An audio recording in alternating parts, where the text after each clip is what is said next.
We have with us Akshay. He has just cleared the Delhi Judiciary exam. बैठ जाइए please. बैठ. 2025 results Delhi Judicial Services. So Akshay, अब अपना background बताइए आप. कहाँ से आपने स्कूलिंग किया, कहाँ से कॉलेज किया, कहाँ से LLB किया, कब यहाँ पे फाउंडेशन कोर्स किया, सब कुछ, और उसके बाद तैयारी कैसे की. हाँ जी बिल्कुल. आप इनके पापा मम्मी हैं? Sir I did my schooling from केंद्रीय विद्यालय. केंद्रीय विद्यालय. हाँ जी. फिर I did BCom honours from Hansraj college in 2013 to 16 batch. Thereafter sir I took admission in CLC. Campus Law हाँ जी 16 to 19 बैच.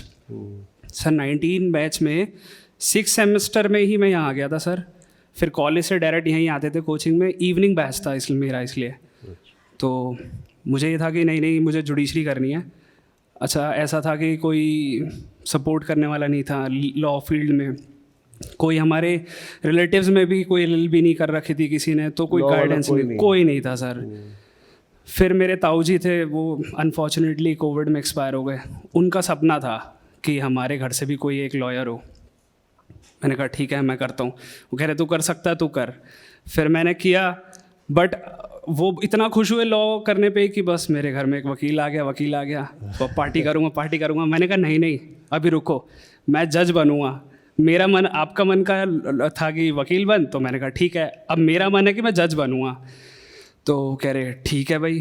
पापा को बार बार रोकते थे, पापा रोकते रहे कि नहीं रहने दो, अभी नहीं करनी पार्टी, जज बनेगा तब करेंगे. तो उन्हें इतना विश्वास था मेरे पे कि मैं कर लूँगा. वो मुझसे कहते थे बेटा इतनी मेहनत करो, जब आप किसी चीज़ में एंटर हो रहे हो तो एक जलेबी की तरह बन जाओ, रस में ऐसे घूमते रहो, आपको मज़ा आना चाहिए आपके काम में. फिर सर वो 19 में यहाँ आया मैं. यहाँ का एकदम ऑरा ही एकदम अलग था. इतने बच्चे देख के तो लगा कि यार इतना कंपटीशन है, कैसे करेंगे. फिर बट ये था कि मैंने ना अपना रिजिलियंट एटीट्यूड नहीं छोड़ा. मुझे ये था कि मुझे करना है सर. मैं आपको देखता था, देख के लगता था सर यहाँ कितने बच्चे आ रहे हैं. इस पर मेरा एक फ्रेंड था शैलजा मिश्रा सर, वो 19 में सिलेक्ट ही हो गया था. वो वेस्ट बंगाल हुआ था क्या? वेस्ट बंगाल सर. वेस्ट बंगाल सेलेक्ट हुआ. वो मेरे साथ ही बैठता था. वो विद इन 2-3 मंथ्स ज्वाइन करने के बाद वो सिलेक्ट हो गया. अब वो मुझे कहता था नहीं तेरे में कैलिबर है, तू करता रह. मैं अब जाके हुआ वो, बट हमेशा मेरे पे विश्वास जताता था कि तू कर लेगा.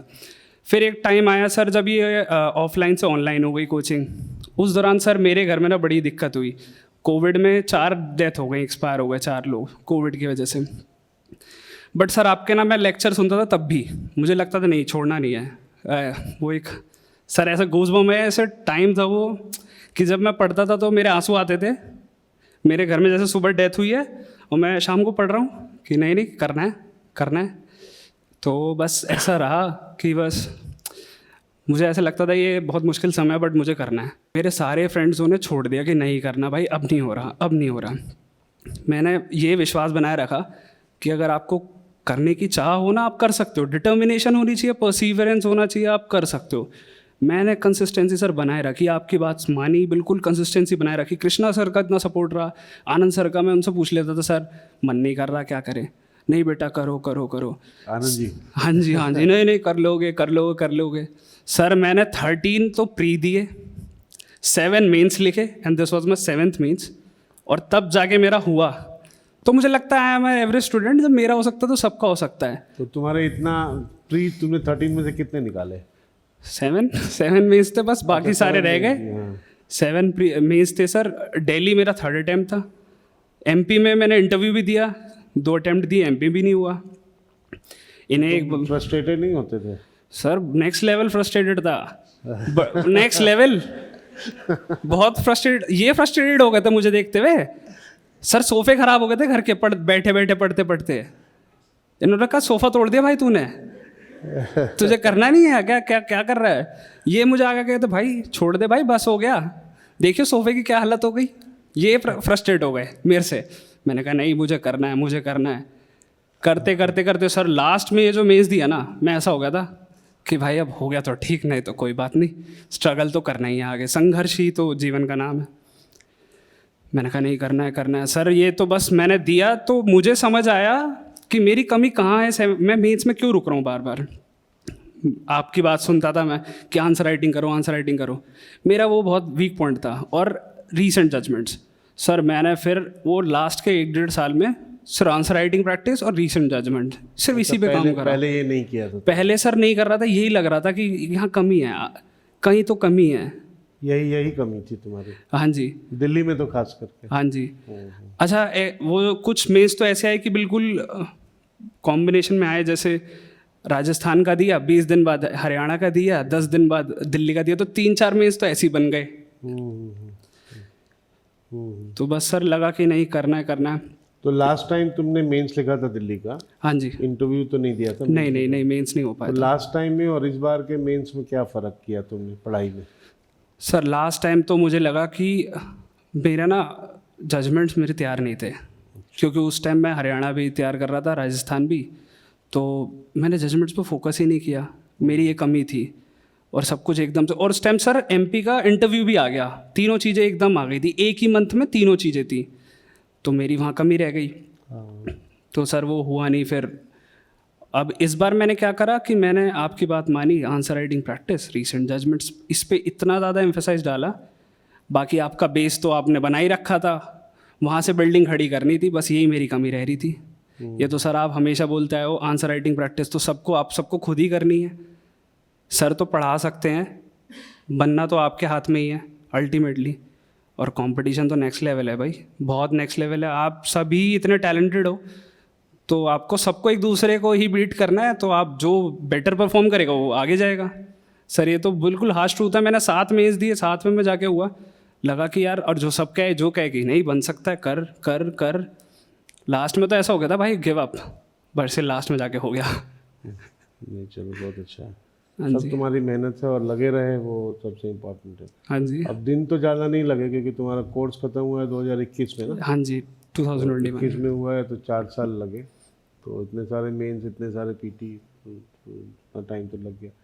तो हर किसी के साथ ऐसा नहीं होता, कई बार लोग एक बार में भी क्लियर कर जाते हैं। हाँ जी, इसी बार के रिजल्ट में कई लोग हैं जो एक ही बारी में क्लियर कर जाते हैं। तो वैसे भी लोग हैं। तो लेकिन वही है कि आप अपनी तैयारी में कहीं कुछ कमी रह जाती है। बस उसको ही देखना होता है कि कमी रह कहाँ रही है। अगर मेरे लिए ये हो गया था कि मैं प्री तो सारे क्वालिफाई कर रहा हूँ, मेंस में क्यों नहीं हो रहा, मेंस से आगे क्यों नहीं जा रहा। लास्ट के 3 साल तो ऐसा रहा, हर पीटी क्लियर था मेरा। तो मेरे ख्याल से आंसर राइटिंग में प्रॉब्लम थी सर। और मेरे से ना सर इंटरव्यू में भी पूछा उन्होंने कि आप 19 के पास आउट हो, तब से क्या कर रहे थे। मैंने कहा sir I was preparing for the judicial service. क्या बोर नहीं हुए इतने टाइम तक? मैंने कहा सर हो जाते थे, बट उसके बाद लगता था अब करना तो यही है। एक वो मन से आ जाती है, नहीं करना यही है, इसमें ही जाना है। इंटरव्यू में और क्या पूछा उन्होंने?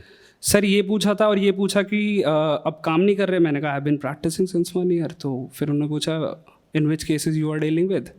ये पूछा कि केसेस क्या डील कर रहे हैं। फिर एक एनालिटिकल सिचुएशन दे दी थी ब्रीच ऑफ कॉन्ट्रैक्ट पे।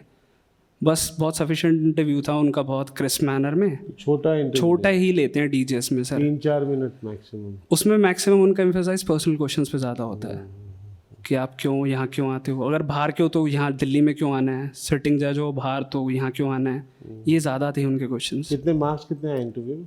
सर मार्क्स तो मेरे को कम दिए 70, बाकी मेंस में स्कोर कर लिया था मैंने इस बार। मैंने कहा मेंस में मेरे को पिक करनी है चीज़ें, क्योंकि इंटरव्यू में मैं छोड़ नहीं सकता था चीज़ें, मुझे अपना मेंस में ही मार्जिन बनाना था। ये तो ज़रूरी है, लेकिन मेंस में आपने इतना स्कोर कर लिया ना कि आपका फिर इंटरव्यू पे डिपेंडेंट नहीं रहेगा। हाँ जी, मेन वही चीज़ है। हाँ जी।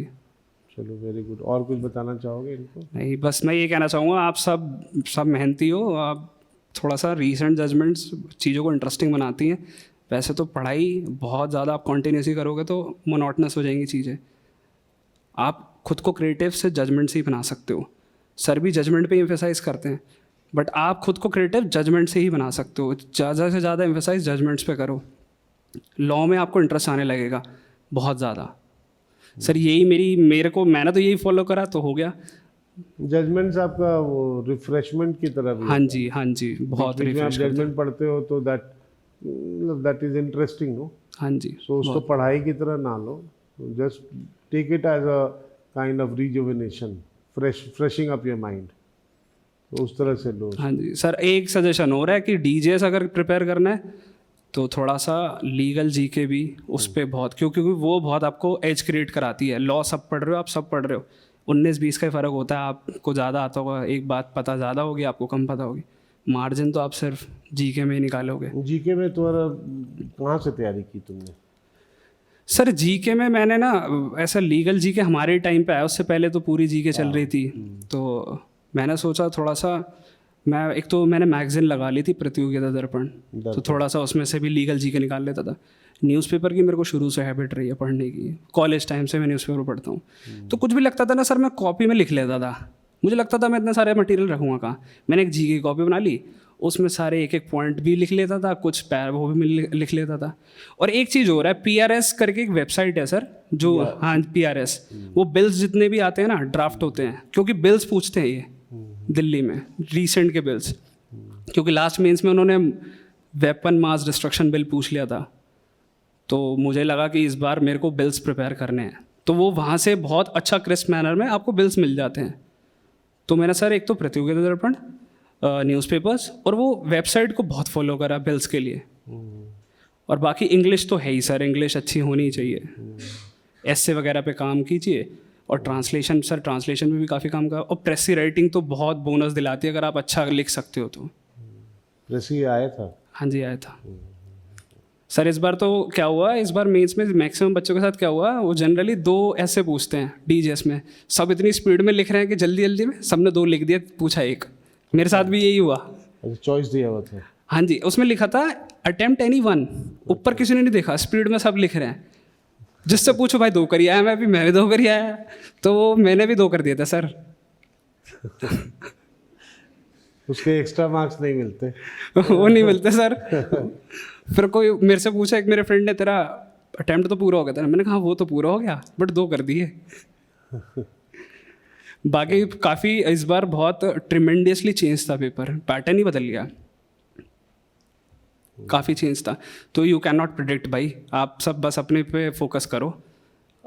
और बाकी सर तो हैं ही गाइड करने के लिए, सर कृष्णा सर, इनका आशीर्वाद है आज तो हम यहाँ बैठे हैं। मैं तो सोच रहा था कब आऊँगा, आप जाके आप आया हूँ इतने टाइम में।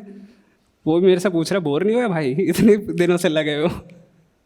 नहीं, सब मेहनत का फल है, मेहनत करो, लगे रहो। हाँ जी। अगर देखो शुरू से पूरी तैयारी कर लोगे, कहीं पे कोई कमी नहीं छोड़ोगे, एक अटेम्प्ट में सीधा निकल जाओगे। और अगर कहीं पे कुछ कमी छोड़ दी, जैसे तुमने मैंने छोड़ी थी पे नहीं किया, छोड़ी थी, तो लेटेस्ट जजमेंट नहीं पढ़ा, तो अगर कहीं कमी छोड़ोगे तो 1 2 3 ऐसे लगता है, फिर टाइम लग जाता है। तो that is how it is. पापा कुछ बोलेंगे? बोलना रेडी, कुछ बोलो। कुछ बोलिए बच्चों को। Thank you sir. Hi guys, good evening to all of you. मैं तो सर के सामने एक ही बात आपको सजेस्ट करूँगा, क्योंकि अक्षय ने, माय सन, बहुत मेहनत की है उन्होंने, और अपना कॉन्फिडेंस लेवल जो है ना कभी लूज़ नहीं करा, कह रहे नहीं मैं करना है। तो आपने सारी उनकी बातें सुनी है। मैं जॉइंट फैमिली से बिलोंग करता हूँ। मेरे ब्रदर जो बताया इन्होंने, एल्डर ब्रदर थे, उनका सपना था, मैं भी उनका सपना था, तो मैंने भी बड़ी मेहनत करी। सर, मैंने सिविल सर्विसेज का IAS का बनना चाहता था मैं, लेकिन बस सौभाग्य नहीं मिला मुझे बनने का। मैंने बहुत मेहनत करी तो, लेकिन नहीं बन पाया। 2 बार प्री दे दिए मैंने उसमें, उसके बावजूद मैं दिल्ली पुलिस में भी एग्ज़ाम क्वालिफाइड करके आया था, लेकिन नहीं हुआ, आगे छोड़ दी मैंने। तो इतनी बड़ी फैमिली में रह कर के अक्षय ने बहुत मेहनत करी, बेटे ने हमारे। और मैं आपको एक सलाह ही दूंगा कि गुरु जो होते हैं ना, गुरु से बढ़कर कुछ नहीं होता भाई। आपके माता पिता तो घर में गुरु हैं, सबसे बड़े गुरु तो माता पिता हैं। उसके बाद जो आप आए हो तो सर बैठे हैं गुरु, जो आपको कोचिंग दे रहे हैं, इन पे विश्वास रखना बहुत ज़रूरी है आपका। अगर जो आप इन पे विश्वास करेंगे तो आप जो है तरक्की करेंगे 101%। क्योंकि मैंने इनकी जो है क्लासेस सुनता था, मैं रातों को मैं भी जागा हूँ इनके साथ में। पढ़ाई तो इन्होंने करी है, लेकिन हम दोनों ने भी इनके साथ साथ में अपनी नींदें खराब करके टाइम टू पानी चाहिए, कॉफ़ी पीना है, तो सारा जो है चीज़ इनकी हमने भी सफ़र की है। तो मैं आपको ये कहूँगा, इन्होंने पूरा विश्वास रखा राहुल IAS पे, और सर की तो बड़ी तारीफ़ें मेरे से करते रहते थे ये कि भाई ऐसे हैं सर, वैसे हैं सर, के वहाँ इतने बच्चे ऐसे आते हैं, बड़ी अच्छी कोचिंग है, ये करते हैं। तो मुझे भी आज सौभाग्य मिला सर के साथ में बैठने का। मैं बहुत खुशनसीब हूँ, और अपने बेटे का भी, जो उसने हमारे सपनों को साकार किया और सर के साथ बैठने का मौका मिला। तो मैं आप सबसे एक रिक्वेस्ट करूँगा, सर के लिए एक जोरदार ताली से स्वागत कर दीजिए। मैं बहुत बहुत धन्यवाद हूँ सर आपका। आपने मेरे बेटे को कोचिंग दी, इतनी अच्छी कोचिंग दी है, उस लाइन पे ये बराबर चलता रहा, और आज कामयाबी के मेरा भी सीना चौड़ा हो गया कि मेरा माय सन इज जज। मैं गर्व से कह सकता हूं कि राहुल IAS में मेरा बच्चा पढ़ा, और विश्वास रखा मेरे बच्चे ने, मैंने जो भी फीस दी मैं दी है। तो मैं यहाँ आकर के, अब मैंने पहला मौका मिला है तो मैं सबको देख रहा हूँ, तो इस बात पे मुझे कुछ इतना अच्छा लग रहा है कि यहाँ बैठते हुए, कि प्रोवर्ब्स है मिल्टन की sir, the woods are lovely dark and deep, the woods are lovely dark and deep, miles to go before I sleep, miles to go before I sleep, but I have promised to keep miles to go before I sleep। इतना अच्छा यहाँ माहौल है, आप बिल्कुल 100% कामयाब हो गए यहाँ से। जहाँ माहौल एटमॉस्फेयर बहुत अच्छा हो, कोचिंग अच्छी हो, ईमानदार गुरु हो, तो वहाँ बच्चा कभी भी पीछे नहीं रहेगा। टाइम लग सकता है, टाइम लगेगा, लेकिन आप 101% में अपना विश्वास मैं देख करके, जो मैं लग रहा है कि यहाँ का एटमॉस्फेयर बहुत अच्छा, सर भी बहुत अच्छी कोचिंग देते हैं, और उसका नतीजा मेरा बेटा आपके सामने बैठा हुआ है, ये उसका नतीजा ही है। तो मैं सर आपका बहुत बहुत धन्यवाद करता हूँ, और ये दिल से ही आपको मैं शुक्रिया अदा भी करता हूँ और मुबारकबाद भी देता हूँ। ये सब आपकी मेहनत है, जो आज हम इस स्टेज पे आकर के इतने सारे बच्चों के बीच में हमने जो आपसे वार्तालाप की, और बहुत बहुत धन्यवाद आपका, बहुत बहुत धन्यवाद। Thank you sir. Thank you sir. अभी बोलेंगे कुछ? आप सब लोगों को मेरी तरफ से नमस्कार। मैं बस बहुत ज़्यादा टाइम नहीं लूँगी, क्योंकि सारी बातें सर ने और मेरे पतिदेव ने कही थी आप लोगों को। मैं केवल आप लोगों को यही कहूँगी कि सफलता के लिए 4 चीज़ें ज़रूरी हैं। आपकी मेहनत, गुरु की गाइडेंस, फैमिली का सपोर्ट, और लोगों की दुआ। और उन 4 चीज़ों के लिए आपको अपना एटीट्यूड और अपनी नेचर अच्छा होना चाहिए, तो आपको सफल होने से कोई नहीं रोक सकता। बस आपका ज़्यादा टाइम, धन्यवाद। Thank you sir.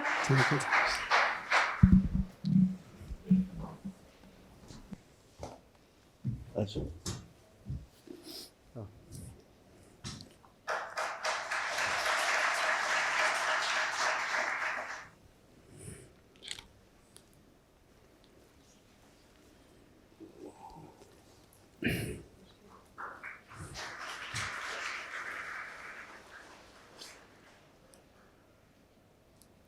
Thank you sir, thank you so much.